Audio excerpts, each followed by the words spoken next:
Found a cracker. Real cracker, Pauline. Real cracker. So much of a cracker, I haven't even watched it yet.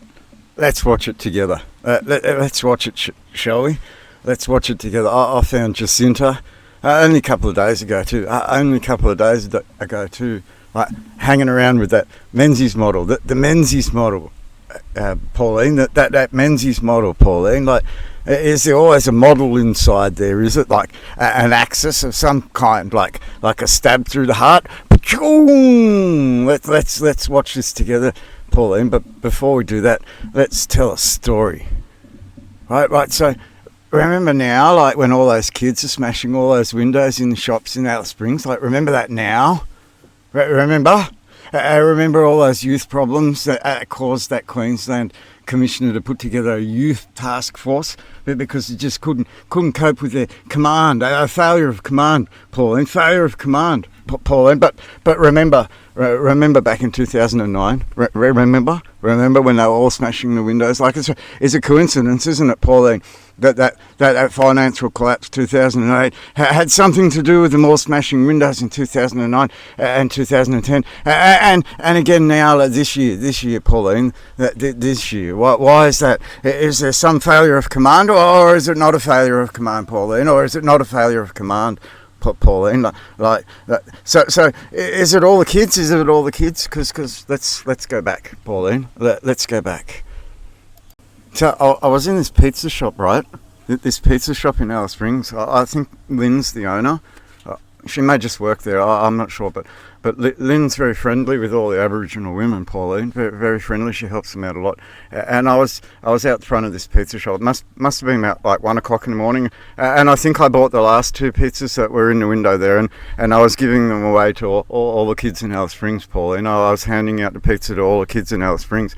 And this car turned up out the front of the pizza shop while I was handing out pizza to all the kids in Alice Springs, Pauline. Like that's what I used to do. I used to go and buy all the last of the pizzas up from Lynn's pizza shop, and I used to hand them out, Pauline. And this car pulled up, Pauline, full of women, like full of women, Pauline, and they marched into the pizza shop and they started stamping their feet at another woman in the pizza shop. It was just at the counter wanting a piece of pizza, Pauline. Just at the counter wanting a piece of pizza, Pauline.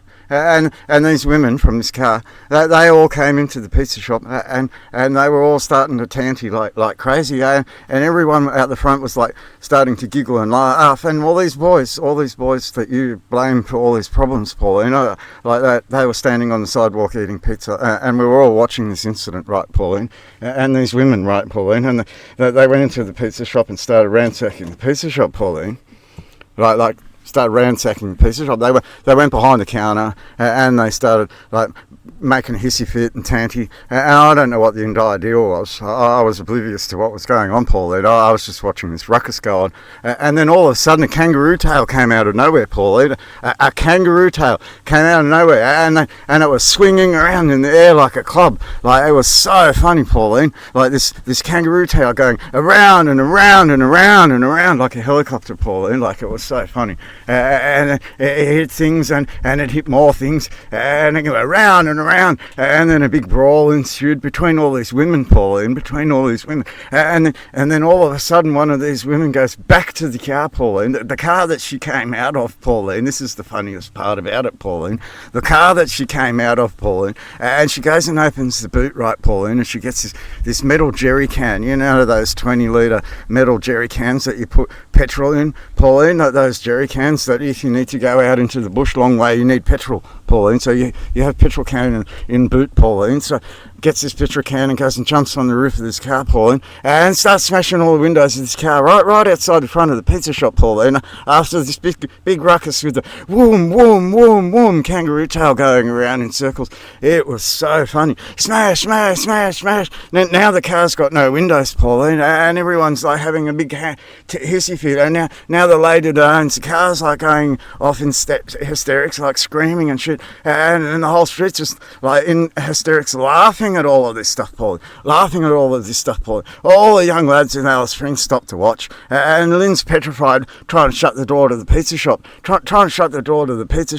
and stop all of this from happening. And the police don't turn up, Pauline. The police don't turn up. They just take their time. They just take their time, and they're watching on CCTV because I set up that CCTV. It used to exist in the server room at the council, but the police came along and took it and said, no, we're going to put that in the police server room. And then they took that off my responsibility, Pauline. That's what they did. I know these things.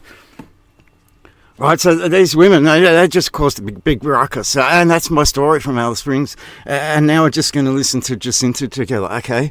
Because I haven't listened to this one either. I just thought I'd put some sort of reality on the ground, Pauline, as to what I witnessed and what I actually suffered and what I went through at the hands of your government, Pauline. At the hands of your government, Pauline, and that crown that you wear, Pauline, and that crown that you wear.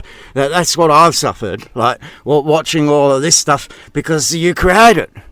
Right, so let's carry on together, shall we? Let's watch this one for the first time. Menzies Model, Pauline, Menzies Model. Jacinta with the Menzies Model. John Howard said, disarm them all. Why? And what is this Menzies Model? And we've got something else to show you later with some rainbows, Pauline, rainbows. Don't you love pretty rainbows? Everyone loves pretty rainbows. But let's start this video and we'll comment on it as we go. Welcome to this special edition of the Menzies Research Centre Water Cooler podcast. We're joined today by Senator Jacinta Price and also Freya Leach, who's the Director of our Centre for Youth Policy. Thank you. Is this because we've been speaking up, Pauline, from a lawful position? Menzies Model wants to talk. Emergency meeting, let's listen on. Youth, Pauline, youth. Let's listen on. Jacinta, thank you, Freya, for being here. Our listeners will have heard many arguments for and against the voice. In the discussion today, we'll attempt to answer a lot of the questions that young Australians in particular want to know on this important issue.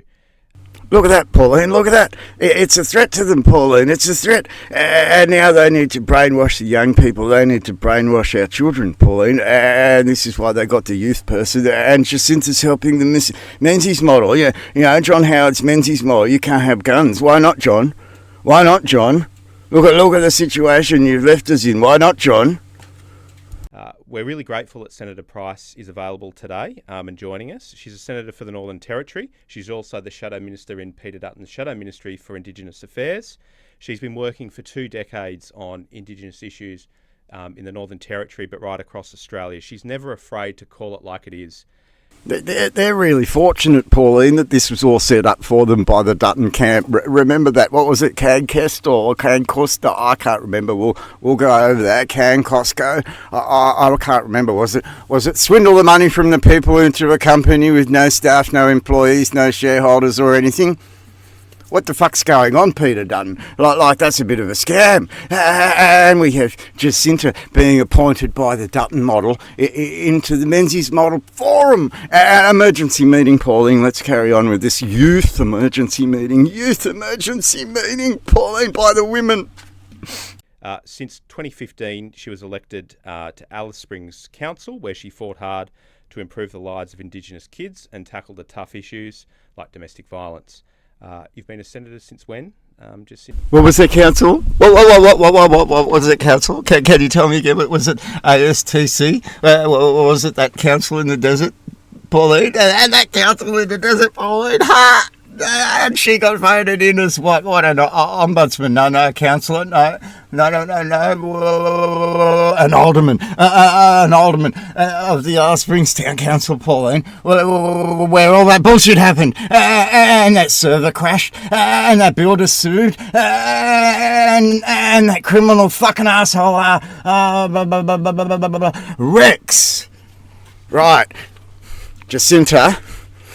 I know more than you fucking realise, girl. More than you fucking realise, girl. Well, let's go on, Pauline. Let's go on. Since I was elected in May last year. And risen to the shadow cabinet quite quickly, and for a very important issue as we're grappling with the referendum and the voice at the moment. At the outset of this discussion, Jacinta, I think it's important that we separate the concepts of constitutional recognition for Indigenous Australians. She was set up, Pauline, and she got voted in by who? All of you on your aristocratic side. Like, do all the people who are paupers actually have a lawful right to vote? And she's smiling, like a little moonshine smile there. Little moonshine smile. They're like, oh, I became a little councillor of the Alice Springs Town Council, the most corrupt council in all of Australia, Pauline. Oh, and then she became a senator. Oh, she got put in the Senate, Pauline. She got put in the Senate. And then she started to work with the Menzies Model and those Dutton types that handed all those trillions of dollars out to a company that didn't exist. Had no staff, Pauline. And The Voice. Now, constitutional recognition for Indigenous Australians has had bipartisan support and was proposed by John Howard all the way back in 2007. See, so Pauline, removing Section 127 and counting them in the Constitution, that's not recognising them, right? They need more recognition under the Menzies Model, produced by who? That fucking cretin John Howard that took everybody's guns going against the law, Pauline. Go against the fucking law, Pauline. And you've been caught the fuck out at it. And all these men, they're starting to realise what you've done. And they're starting to realise that it's the Menzies Model and it's these WEF partners that you're having a little bit of a tit-tat with at the moment. Is it the WEF partners versus the Menzies Model at the moment, Paul? Is that what we're watching in our country? While the true people sit here and are in disgrace at you? Like there's no grace in any of you, is there? There's just no grace in any of you, is there? Of course, the referendum that people will be faced with now is merging these two issues in a sense. And a lot of our listeners and viewers would have received this in the mail at the moment, which is merging the issue of constitutional recognition for Indigenous Australians and this concept of the voice that we're going to drill down with today. So where this idea of First Nations come from, Paul? And this whole idea of First Nations came from some sort of rainbow society, didn't it? Some sort of rainbow society. We'll investigate that a little bit later, but we can see now the links to this Menzies Model and this rainbow society, Paul, and how they gave these people the notion that they were First Nations. And we're about to listen to some codswallop. I haven't heard any of this yet, but I know already that there's a setup, and it was set up by Dutton. Like Dutton said, get on the fucking camera because this is all falling apart, and he's right, we're legally fucked, we're actually war criminals, and he's caught us out at it, so get on the camera, and we need to con all the plebs, Pauline, we need to con all the plebs, make sure they still sleep, it don't make no difference, Pauline, it don't make no fucking difference, Pauline. Jacinta, how did you feel when these issues were sort of merged together in a somewhat condensed timetable? Well, I was deeply concerned at the concept of constitutionally enshrining an entity that is unknown, that, will be determined after the referendum is successful. 2 days ago, Pauline, and now we have a senator admitting that there's this body that no one knows what the fuck it is, Pauline. So that's a criminal offence under law. Albo's treachery against a referendum. He's abused and tried to criminally undermine a referendum, Pauline. Tried to criminally undermine a referendum. And it's very obvious now. It's very obvious now the amount of people that have spoken along the lines of the law that demonstrate that you've created criminal actions in relation to a referendum, Pauline. And then we get to the undermining of the actual Constitution and the line of authority and a stone of remembrance and a Constitution that doesn't belong to the Aborigine, Pauline. Just doesn't belong to the Aborigine. And this is a problem for you, given that Justice of the Supreme Court's already sealed this down. So let's listen to more of this codswallop, right? So more codswallop. Obviously, recognition is something that, many of us could get behind, and certainly something that I could get behind. Jacinta, you're a senator, you twat. You're a fucking senator, you twat. Recognition of what? The fact that you became a senator under what? Under what, Jacinta? Like, really, give us a fucking break.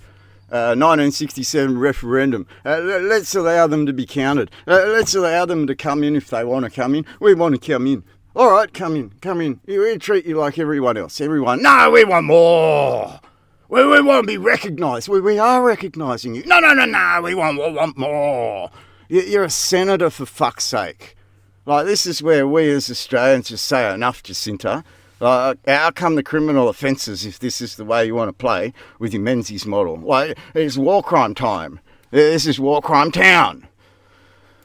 But I think it's very sneaky of the Albanese government to hitch the voice concept to recognition and suggesting that this is what it's primarily about when we know it's not. So we got a faction in Parliament playing sneaky, Pauline, against everyone else in the Parliament, Pauline, trying to undermine the Constitution and the line of God in the Constitution, Pauline. That goes all the way to that stone of remembrance, Pauline. Oh, that stone of remembrance, where that sword in the stone's found. I'd suggest you go and stand on those steps and look around. Use your eyes, Pauline. Use your eyes, Pauline. It's not a lie. It's so big the sword cost billions of dollars, Pauline, billions of dollars, Pauline, to put a sword in the ground and have it look like it was coming out of a stone. So if this referendum ultimately goes down, do you think the case for recognising Indigenous Australians could be lost forever in the Constitution? Look, I don't know that it could be lost forever. I think if there's still appetite for it, we could come back to it. Yeah, the only way you're coming back to this, Jacinta, is under that foreign oath that you took at the peril of your life under the Labour Code 1863. I think it's Article 26, right?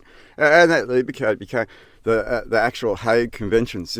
And that Hague Conventions, that Great White Fleet, that kind of flexed it upon us. Flexed it. And when the Great White Fleet arrived in 1907, it recognised all those tribal territories, and it recognised the constitutional people as being two different peoples on the land, Jacinta. And then in 1967, a referendum, we allowed you in at the hands of those fucking people. At the hands of those people that came at 1907. Why'd they come in 1907? Well, what's it got to do with 1863, Jacinta? Please give us a history lesson, a recorded history lesson from your point of view, like your people's point of view must have records, right? Eventually. But I think Australians are also very much, in terms of priority, are concerned with addressing some of the tough issues that we face in more common sense, practical ways that produce the sort of outcomes that we need to, improve the lives of our most marginalised. And they're the sorts of things that I think Australians know that we can get on with right away.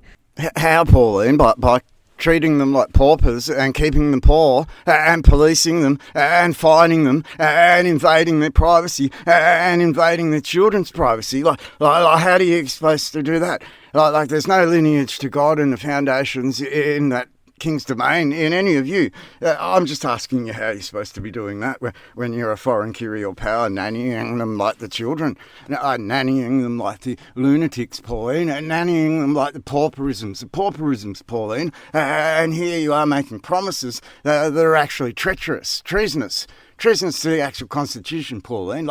I don't understand how you can flip from one side of the fence to the other and make sense anymore. As opposed to the recognition element. And this is getting to the arguments that I think, Jacinta, you helped put together in this referendum booklet associated with the Why Vote No case.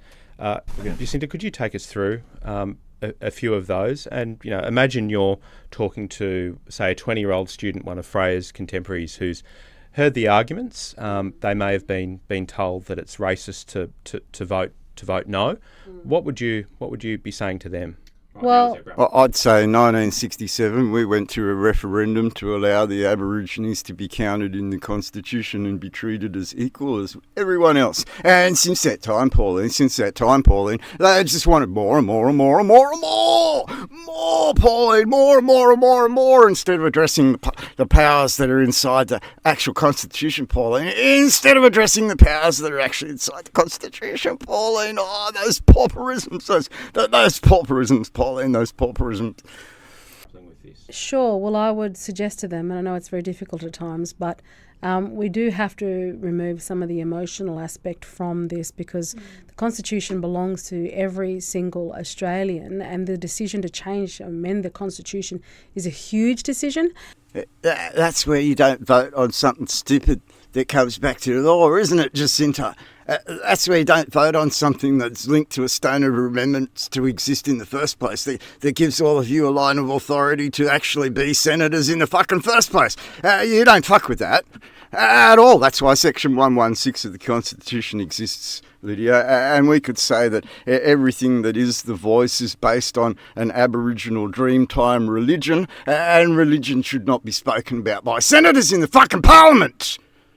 And you're ignorant to all of this stuff. You're totally fucking ignorant to all of this stuff, Pauline. And we're catching you out. And I haven't even watched this video. You know, we're watching this together, Pauline. We're watching this together. And I'm disgraced already. Totally fucking disgraced already, Pauline. Ignorance. Total fucking ignorance, Pauline. Total fucking ignorance. Are you children? Are you children, Pauline? Are you? And there are consequences as a result of making, such a change. I would suggest that young people do more research into it, because what they will uncover is that there are many Indigenous Australians who do not support this proposal, who are concerned with being framed as being supportive of it. We don't treat any other race of people in this country in this manner. Menzies Model, race, occupying powers, apartheid, Pauline, war crime, fucking war crime, fucking war crime, fucking war crime, Pauline, and we've had enough. It's time you fucking brought the AFP in. The amount of you that have actually spoken this, and Jacinta's Aboriginal, and she just called herself a race, the Aboriginal race, Pauline. That makes it racist. That makes it racism. That makes it apartheid. Apartheid, like in South Africa, Pauline, and like in Israel, Pauline, Lumping us all together as though we're one homogenous group who agrees. That concept actually is the racist concept that, suggests that we can't be individuals in our own right, that we all have to think the same, is nonsense. But Menzies Model bringing up humanitarian law, Pauline, Hague Conventions, right of family. They're talking about international law, Pauline, and they're talking about not breaking it, Pauline, not breaking it. Like, not breaking international law while you administer shall only be seen as administrator under the rules of usufruct. Right, so a Menzies Model trying not to break the international humanitarian law, Pauline. it's also based on the premise. The concept of the voice is based on this idea that we are inherently disadvantaged as a race of Australians for no other reason but because of our racial heritage. Heritage, Pauline, heritage. But fuck those Australians. Fuck those red ensign flying Australians that Menzies said, put that red ensign down. Menzies was the one that come in and said, put that red ensign down. Menzies was the one that brought around the Flags Act 1954, Pauline. And we've got evidence of the red ensign being used everywhere, including school textbooks. The Atlas at the Commonwealth of Australia, school textbook 1946. Oh, red ensign, Pauline, red ensign. So that's our heritage. That's our heritage, Pauline. Stone of remembrance. And look, you have a government taking sides, using their heritage against our heritage, Pauline. You're using their heritage against our heritage, Pauline. And we fully fucking see it, Pauline, fully fucking see it. And you don't realise that yet. You don't realise that all these people see it. We see it like it's clear as day. You think it's mud? No. We wiped away the mud and we see exactly what's on your face. It's not mud on your face anymore. It's your face, Pauline. And that in itself, again, is the racist concept, as opposed to, saying no to making an amendment to our constitution that affects every single Australian and actually cannot guarantee that it will make better the lives of our most marginalised. So we get to undermining God, Pauline, and you breaking Section 116 of your very own constitution right now. And that's what it comes down to, and apartheid. This is now a woman that said that it's race, and that brings in faith. And if you want to bring a body into some sort of executive branch with their faith, Pauline, that undermines God. And if you undermine God, then you've gone against Section 116 of the Constitution, wherein you've spoken about religion in the Parliament. Religion in the Parliament. The voice is religion in the Parliament, Pauline. The voice is about religion in the Parliament, and you're a bunch of traitors. You've committed all these criminal offences, and you keep going, you won't stop and pay heed to actual law that's been put down in front of you. You'll keep going. I wonder why you keep going, Pauline. Is it that oath that you took under the peril of your own life? Under the peril of your own life. How's that, silver spoon? So are you worried, Jacinta, on that point that if a lot of people tick yes at the ballot box and think job done, but of course outcomes aren't going to necessarily change overnight, are you worried it could be counterproductive in that sense? That a lot of people might think that this sheer gesture of voting yes solves all the problems, and then there will be, okay, let's move on to the next problem, and then these issues are just lost again. Yeah, I think the idea that people have been caught up with the emotional blackmail of this referendum. If there were a yes vote, what concerns me greatly is that this would become an entity that pretty much, the minister of the day, whether it's Linda Burney or whoever it might be, would then see issues that are difficult to deal with concerning Indigenous Australians as too hardball and will want to handball it to the voice entity.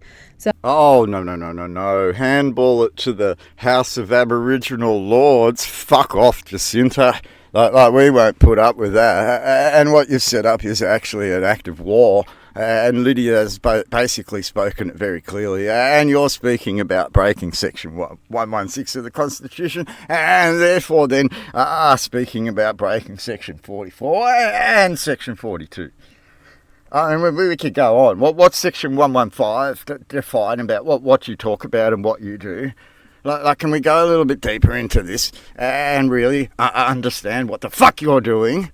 Because we just won't put up with it anymore. It's a criminal offence, and we're watching it in front of the Menzies Model. The Menzies Model protecting themselves. Dutton just kind of said, go on, Jacinta, you need to go into the Menzies Model. The Menzies Model, Pauline. John Howard and the Menzies Model, you don't get to defend yourselves.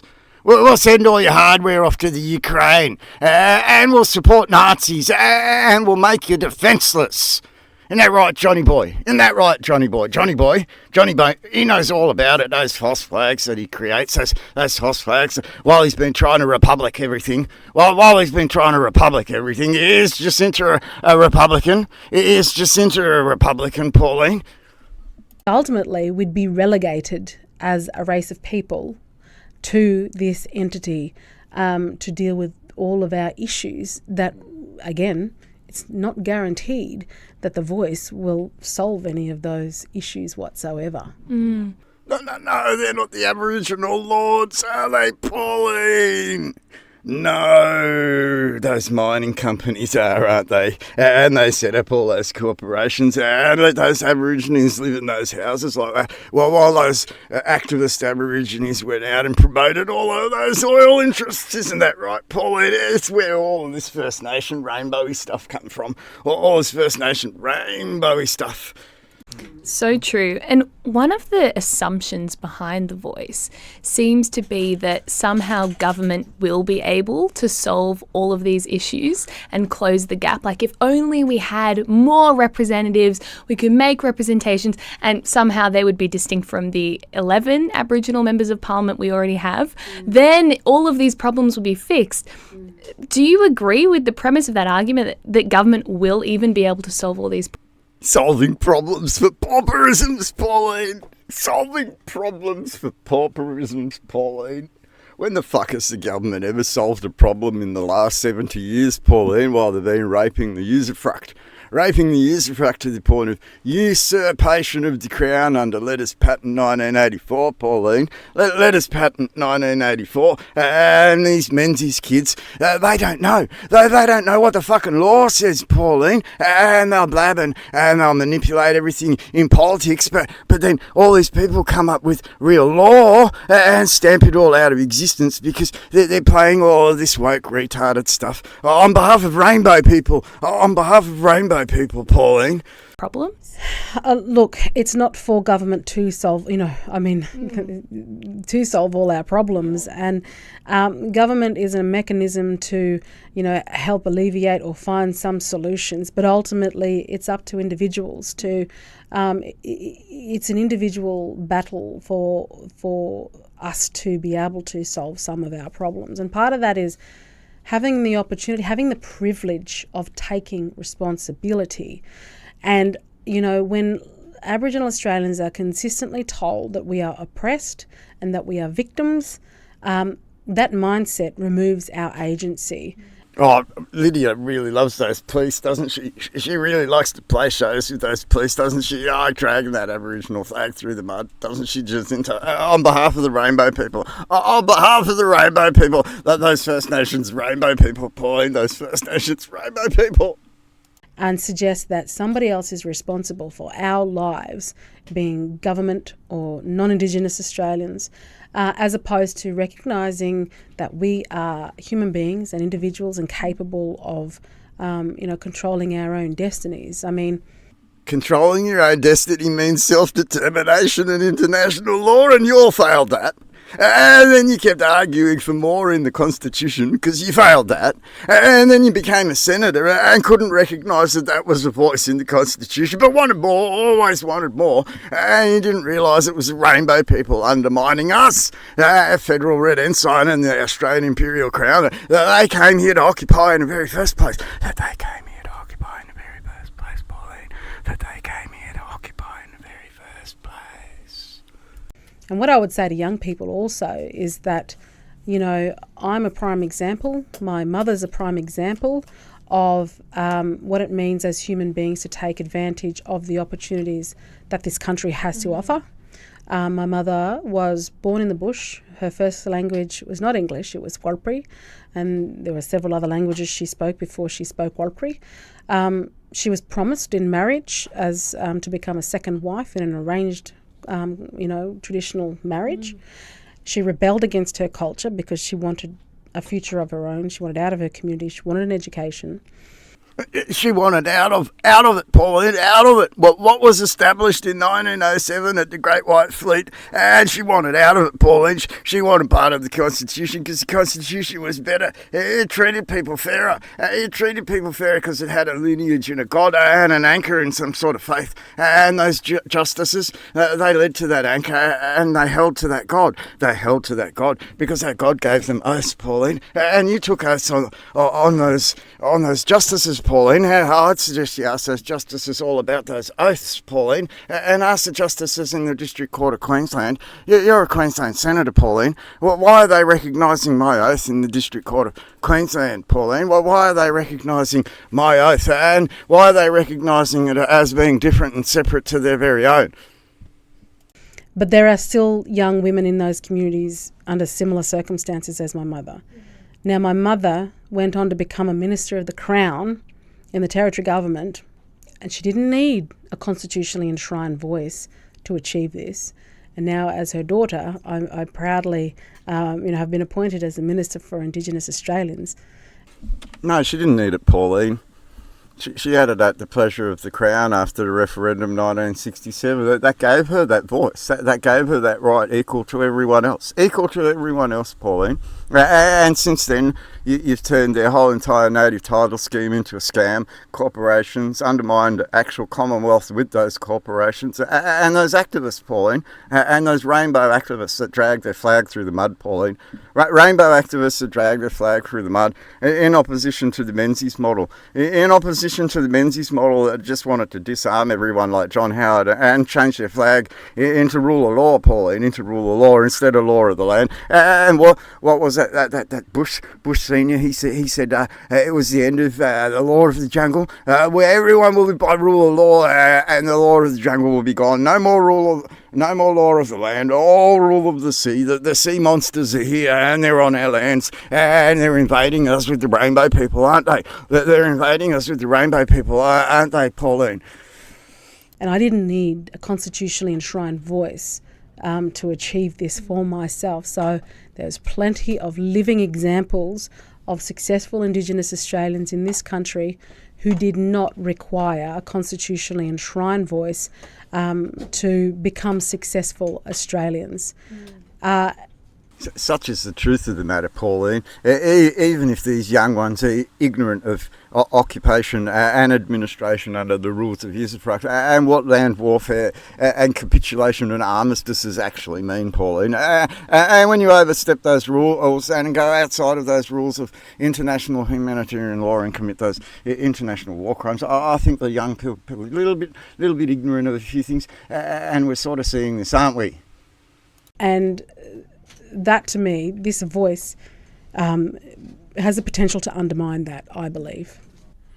Thanks, Jacinta. That's fascinating in hearing about your story. I've heard it before, but what you and your mother have done is incredible, and also your colleague Senator Little as well. Her family's had a lot of success despite some challenging circumstances as well. Jacinta, sitting with the Menzies Model, you should have some idea what's going on at the end of usufruct and the change of usufructory and the naked owner underneath it all that gave you a referendum to be a part of this and allow you to be at the pleasure of the Crown. And you should be aware that you're right, that the voice seeks to undermine everything that allows you to be at your oath. And be at the link to the Constitution that they want to sever. They want to sever that oath and change it to something else. Jacinta. And we're fully aware of it. And they can't. You're compassing the sovereign of the imperial crown. You're compassing the sovereign of the imperial crown, Jacinta, that will give you a line of authority to be that senator anyway, and would give you a line of authority to do that with your Anzac, and the true line of authority in our history where Aborigine went off to war and defended this country in World War I alongside those Anzac, and that would bring truth onto the table, wouldn't it, Jacinta? Real truth instead of Lydia's bullshit fucking activist truth. Just getting to the arguments, I've got the 10 reasons that you've issued here why you're suggesting people should vote no. Why is the voice legally risky in your view? Because once it is enshrined in the Constitution, and while it makes reference to making presentations to the executive, I don't think Australians quite understand, means federal parliament, it means state parliament, territory parliaments, it means local government, it means departments and agencies, the bureaucracy, it means, the Governor-General. I mean, if you consider that the executive determines appointments who sits on the High Court, the voice might very well suggest, whoever sits in the High Court affects us as Indigenous Australians, and therefore we need to be part of the decision-making of who sits on the High Court. Also, it will have the constitutional right to provide advice on, if I wanted to put forward a private senator's bill like the one that I put forward earlier this year that was about reinstating alcohol bans in some of the communities that are, marginalised to better people's lives, the voice might turn around and say, well, before that goes to the vote in the Senate, we want to see that bill. We want to make determinations about that and provide advice. And if we don't like it, we're going to challenge it in the High Court, effectively holding up decision-making. And not just with regard to issues like that, but when it's suggested that, it's matters concerning Aboriginal Australians, well, we're Australian citizens. So there's not a matter or a piece of policy or legislation that doesn't affect us. So it would have the constitutional right to make those sorts of challenges and effectively hold up democracy. No, Paul. It'd have a constitutional right by an administrator under the rules of usufruct who'd ignored the Compassing Act in New South Wales. Like that Section 12, Pauline, that already defines that to be undermining the line of authority in the justices in the High Court and those Supreme Courts like Justice Lonergan and no king, no line of authority, no oath. And the Governor-General should be fully aware, because you haven't mentioned a king here, Jacinta. You didn't mention the king, you mentioned Royal Powers Act 1954 and your Menzies Model. You just failed to step up to the king and God and section 116 in the religion, and you failed to tell people the truth. You failed to tell people the truth because the Menzies model is very good at lying to people. The Menzies model's lied to people for 70 years, Jacinta, and we see it. We totally see it. Jacinta. We totally see it. And Pauline, this video is way too long. Way too long. I'm going to have to split it up. This is Jacinta talking. She hasn't really said much, has she? She hasn't really said much. It's designed that way, isn't it, for those plebs, for the pauperisms, because they don't really understand, do they? They don't really understand. This is just wiffle waffle. There's no substance to any of it, is there, Paul? It's just wiffle waffle, because you haven't even mentioned the Raw Powers Act. You haven't mentioned one point of law, Pauline. Not one point of law. It's all politics, because it's all wiffle waffle. All wiffle waffle. We'll have to come back to this one. This is the first time for me. I don't know how long it is. I don't know how much she's going to say. I really don't. And I think we should just keep watching it together. We'll watch one more clip, shall we? And then we'll close off for this episode, and then we'll come back to it. How's that sound? Shall we come back to it? You've been elected by the people of the territory to represent their views. How will the Voice interact with you as a elected parliamentarian? When you were going into this, you thought your role was to represent these communities. You've got other people who are so-called representatives as well if the Voice does get up and they're in those roles. How will that work in practice, or do you not know? Well, we can't know for sure, but what is concerning is that, if there are activists on The Voice who don't particularly like me personally or like the policies and that I submit or stand for, then they would have their opportunity to challenge me and to undermine my work as an elected member of Parliament and a senator for the Northern Territory. Rainbow people, Pauline.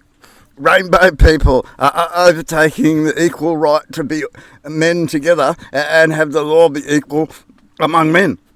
The law be equal among men. And they say we're not men. Oh, the pauperisms. And who's doing the voting? Are the pauperisms doing the voting? I'd really like to know if the pauperisms actually have accountable vote, Pauline. Do the pauperisms have accountable vote? I mean, she's right. She's pretty much right here, but she doesn't talk about everything. Well, why aren't you talking about the line of authority that existed in your ANZAC and the Stone of Remembrance, Pauline, and the line of authority to the law here, the law, Pauline? We'll listen to another clip. This is fun, isn't it? This is fun. We're almost at an hour. Come on. This is fun, isn't it? We could do this all day, but it just takes up too much time, Pauline. It just takes up too much time. And I think everyone's starting to click now. The Menzies model's on the stage. The Menzies model's on the stage with Jacinta. The Menzies model's on the stage with Jacinta, Pauline. Jacinta, the Menzies model.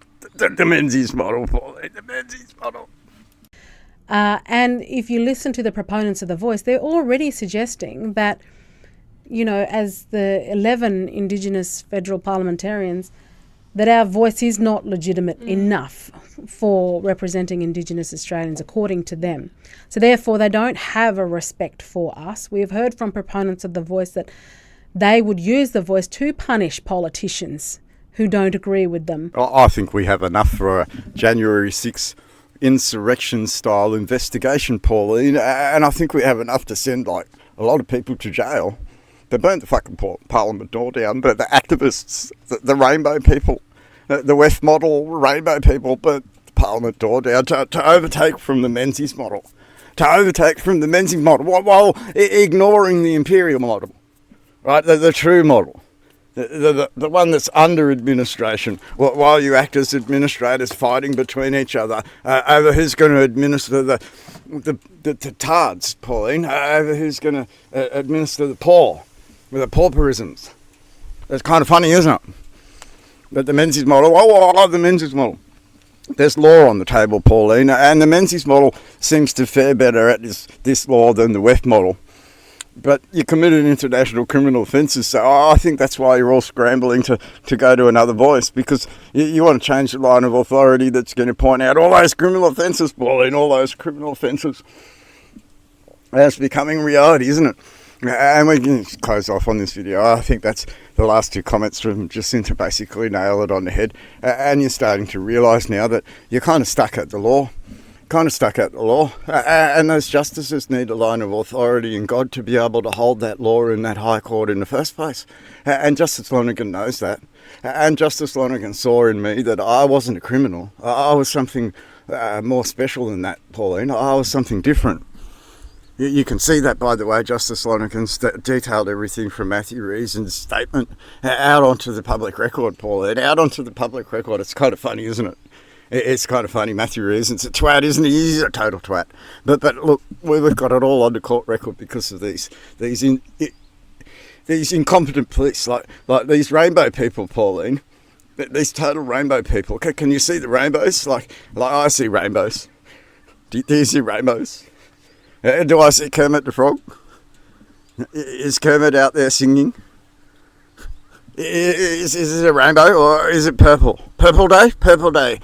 Purple day to undermine the ADF, right? Purple day to undermine the ADF. Royal colours to undermine the royal forces. Yeah, royal colours to undermine royal forces. What spectrum of that is in your colour spectrum, Pauline? What colour is that in the colour spectrum? Is that one end of the rainbow? What's at the other end of the rainbow? Roy G. Biv.